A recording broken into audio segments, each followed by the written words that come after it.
Bueno, hoy, aprovechando que tenemos al doctor Aldo Suárez y a la doctora Rosita Argentina, quisiera que pusiéramos sobre la mesa el tema de la adicción a Internet y la adolescencia. Que el tema de la adicción a Internet, no sé qué tan adolescente me veo todavía. Muchísimo. Gracias. Pero se te está acabando de pronto el Internet, no hay señal, no hay Wi-Fi. O ya no vayamos tan lejos, te estás quedando sin pila en el celular y empiezas como a sentirte bastante nerviosito, y ¿eso lo llevas al nivel de los niños y los adolescentes? Y me imagino que no solamente tiene una repercusión mayor en el presente, sino en el futuro de sus vidas, ¿no? Desde luego que sí. Las tecnologías están diseñadas para mejorar la vida de las personas. Al menos así nos hacen creer o nos venden la idea de esto. Gracias a las tecnologías, hoy por hoy, tenemos un mundo que se ha ido modificando de una manera estrepitosa. Pero siempre cabe la posibilidad de que en algún momento nos detengamos a reflexionar qué es lo que está pasando con las tecnologías en las personas. Desde luego que estamos los migrantes digitales, que somos esas personas que no nacimos con la tecnología y que ahí a duras penas una parte de nuestra vida la hemos tenido que dedicar a adentrarnos en el mundo de la tecnología, de las redes sociales, de las comunicaciones. Pero hay otras generaciones que ya nacieron con la tecnología. Y es justamente en esas poblaciones en donde cabe todavía más esta reflexión de lo que está sucediendo, porque dado que ya nacieron ahí, dado que ya nacieron con ellas, pues al menos a la vista de los que no nacimos con ellas y que podemos prescindir a ratos de esto, pues para ellos es muy natural estar continuamente conectado a Internet, a las redes sociales, de manera tal que hoy por hoy pues sí estamos preocupados porque podemos verlo como una forma de adicción. Yo creo que esta adicción, porque efectivamente en algunos o en muchos casos así la podríamos denominar, esta adicción a la tecnología también va en una línea paralela con un abandono del acompañamiento afectivo. Uh-huh. Creo que muchos de nuestros jóvenes se aficionan de una manera sobrecogedora, verdaderamente, a todo lo que es tecnológico, porque se ha ido formando una especie de hueco, una especie de vacío, en donde el acompañamiento de los afectos paterno, materno, de los familiares cercanos como los abuelos, que en un momento determinado, en ciertas épocas, eran parte constituyente del núcleo familiar y que ahora se consideran como los distantes prácticamente. Este vacío siempre va a tener que ser llenado. Siento que los seres humanos no hemos del todo nacido para tener vacíos. Entonces, en la medida en que vamos encontrando familias disfuncionales, familias que, por quítame estas pajas, ahí te ves, sin hacer el esfuerzo de luchar en consideración de lo que implica una unión para seguridad de los hijos, esto ha ido creando en muchos de nuestros jóvenes un ambiente de indiferencia hacia esos núcleos, pero que a la larga se va a resentir, porque ningún aparato tecnológico puede darte el carisma de lo que es el afecto, del tocar, del abrazar. Creo que estamos viviendo una sociedad líquida, como decía Bauman en sus libros, y nos está llevando a que todo sea pasajero, todo sea desechable, pero eventualmente eso tendrá que revertir. Por ahora, creo que lo que sí tenemos que tomar en consideración es que para nosotros que somos migrantes, como tú lo dijiste, Aldo, tendríamos que acercarnos cada vez más al conocimiento de esa tecnología para que, conociéndola mejor, podamos compartir con hijos, con nietos, el cómo se hacen las cosas y podamos hablar desde un lenguaje común para volver a acercarnos desde la parte más afectiva, que ningún teléfono y ninguna pantalla les va a dar. Sí, Fíjate que yo, ahorita que hablaba Rosita, yo pensaba en aquellas viejas discusiones de la mala influencia de la televisión. Yo creo que tú habrás formado parte de esas discusiones en donde decían, no, es que ahora los niños viven pegados a la tele porque ven televisión de 4 a 8. ¿Cómo quisiéramos regresar a esas épocas en que no solo los contenidos de la televisión eran mucho más inocentes, por decirlo de alguna manera, un poco más blancos? No había la disponibilidad de cientos y cientos de canales que no te alcanza la vida para conocerlos todos, sino que además estaba la calle, estaba la opción, y estaba la opción sobre todo de apagar la televisión y que no hubiera más televisión. Creo que la problemática de ahora es mucho más complicada en muchos sentidos. En esas épocas de la televisión quizá pues la vida podía ser menos complicada en otros sentidos. Yo creo que han pasado cosas muy buenas. Yo creo que muchas mujeres tienen la opción de salir a trabajar, pero hoy por hoy muchas casas a veces ni siquiera tienen tantos problemas, pero tienen la ausencia de papá y de mamá porque pues la economía no da para un solo sueldo. Entonces los chicos se quedan en casa, se quedan a su aire, ¿no? Viendo internet todo el día y sobre todo teniendo acceso a cosas que antes jamás hubiéramos pensado. Esa es la otra, ¿no? Los contenidos. Los contenidos son infinitos. Y no solo son infinitos, sino, desde luego, se dan sin ninguna restricción, o pueden darse sin ninguna restricción si no se toman medidas. Y desde luego, hay que pensar que en la madurez de muchos niños y adolescentes no es suficiente como para la comprensión de toda esa información. Y agregaría un ingrediente, Aldo y Rosita. Las celebridades que se han formado en estas generaciones nuevas, de chavos o de chavas, no quiero cruzar la línea, pero digamos que no dicen nada, o que lo dicen de una muy mala forma. Resulta que son los influencers, ahora multipremiados, y entonces los chicos los siguen, los ven, los consumen, los compran, les compran los libros, hacen cualquier cantidad de estupideces, que son todas celebradas, de vida muy corta, por cierto. O sea, un proyecto de esos no puede durar mucho tiempo, pero vendrá otro y otro y otro y otro y otro, y todos quieren ser como ellos, y entonces sigue una línea y se abre una puerta gigantesca a no sé dónde. Yo creo que esto nos regresa un poco al tema de lo que pueden ser los valores, algo que tú y yo hemos mencionado aquí, Mariano, y que seguramente compartimos con Aldo. Estoy completamente de acuerdo en que ante las situaciones económicas que hoy vivimos, ese segundo sueldo muchas veces es casi imprescindible. Pero creo que hemos perdido, en cierto sentido, la verdadera raíz de lo que es una familia, la verdadera raíz de lo que es el estar pendiente, porque en el proceso de crecimiento de un niño como de un adolescente, tiene que participar el padre, la madre. No podemos dejarlos a la deriva. Y creo, tristemente, que hoy nosotros mismos como adultos hemos caído en el consumo de contenidos que nos alejan cada vez más de la salud mental. Me parece impresionante, y me gustaría también, obviamente, tu opinión, Aldo, que habiéndose comprobado el efecto que las imágenes pueden tener en nuestro cerebro, puesto que el cerebro se constituye prácticamente, de acuerdo a muchas investigaciones, en una especie de simulador, y todo aquello que tú lanzas como imagen, el cerebro llega un momento en que no lo identifica como realidad o fantasía, simplemente lo asume, inclusive a nivel fisiológico.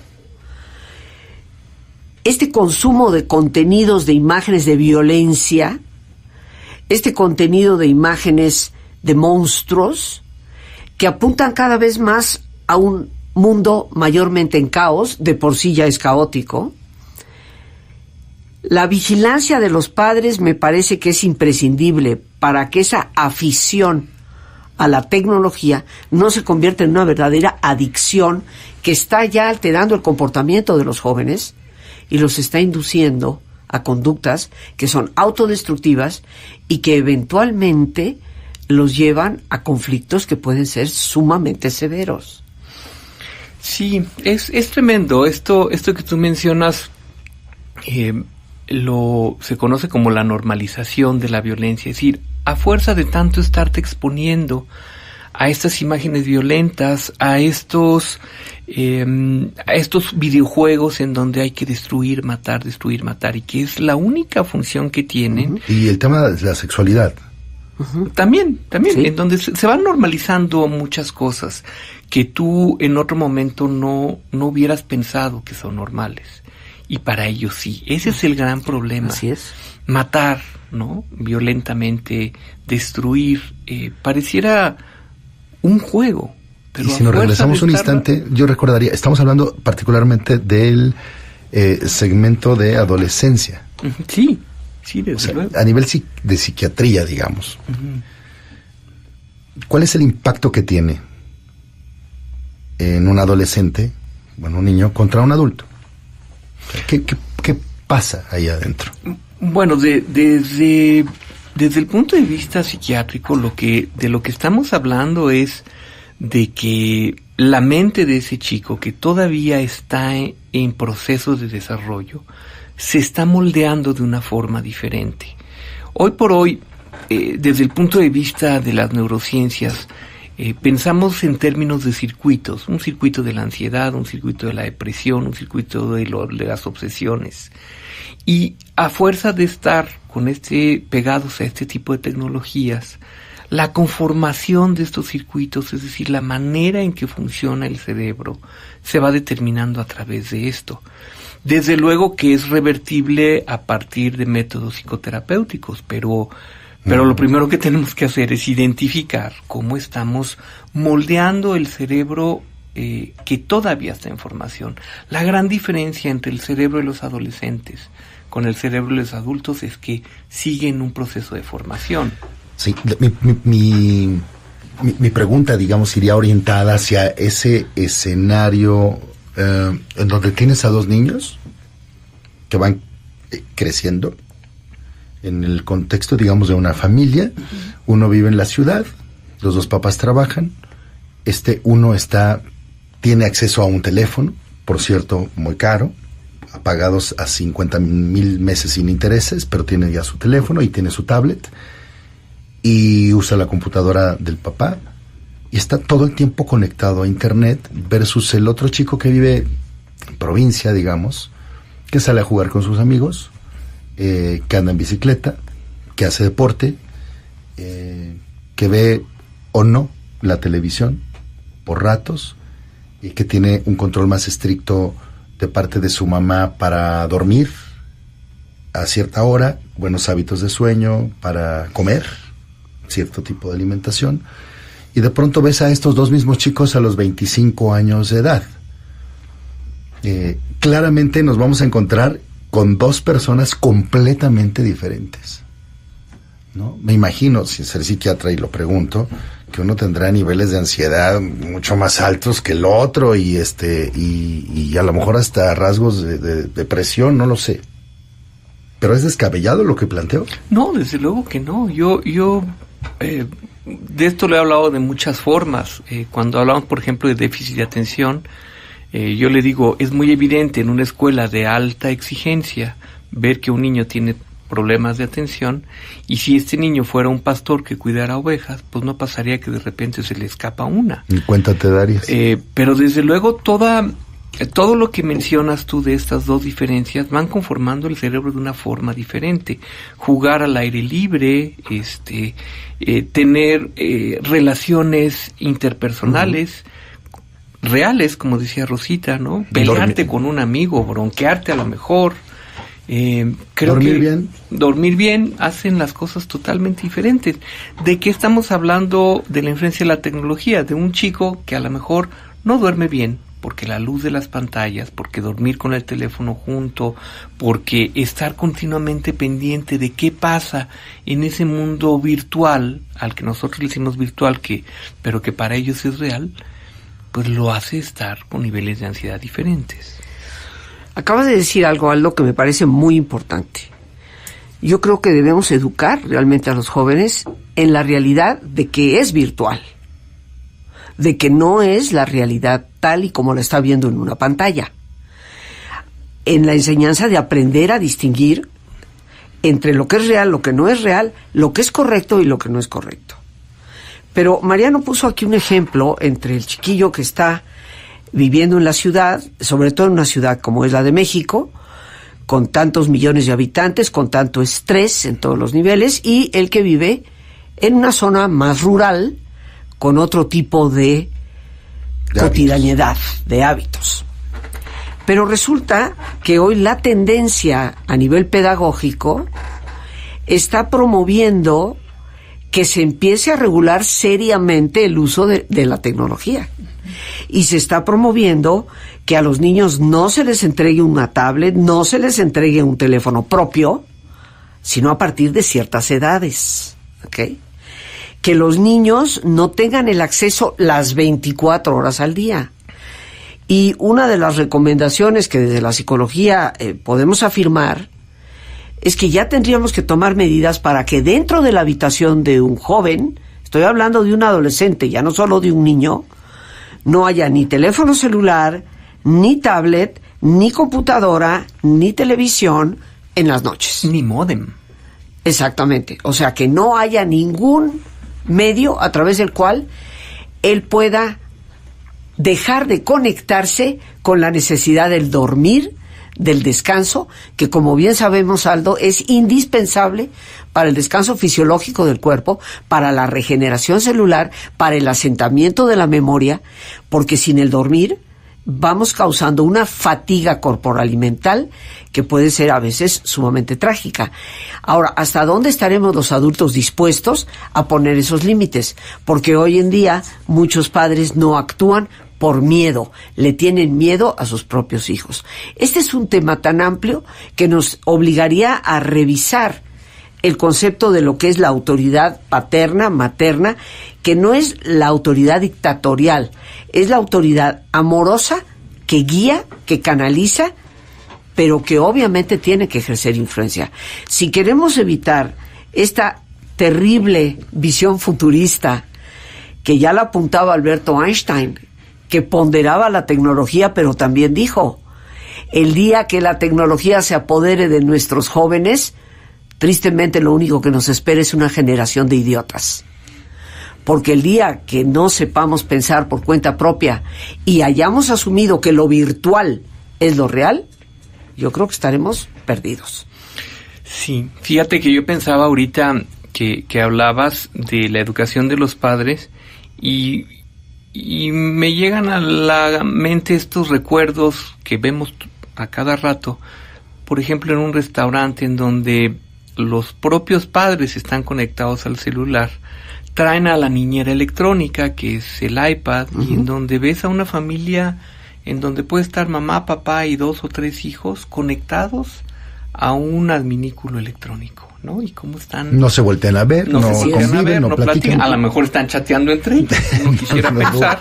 Pero esto lo vemos con mucha frecuencia, porque son generaciones a veces de padres muy jóvenes que ya nacieron con la tecnología y en donde muchas veces yo añadiría que lo hacen por comodidad, ¿sí? Yo creo que tocaste la palabra básica y la más realista de todas. Es mucho más cómodo tener al niño entretenido desde los 4, 5, 6 añitos con un jueguito en la mesa a estarlo realmente vigilando para que no se desparrame por todo el restaurante, moleste a otros parroquianos. La comodidad es lo que impera. Y aquí es donde creo, perdonando mi influencia humanista, se ha perdido el valor del amor que requiere de esfuerzo. El esfuerzo de estar pendiente, el esfuerzo de, a tu corta edad, yo tengo que responsabilizarme también por ti. Creo que hay una profunda reflexión aquí.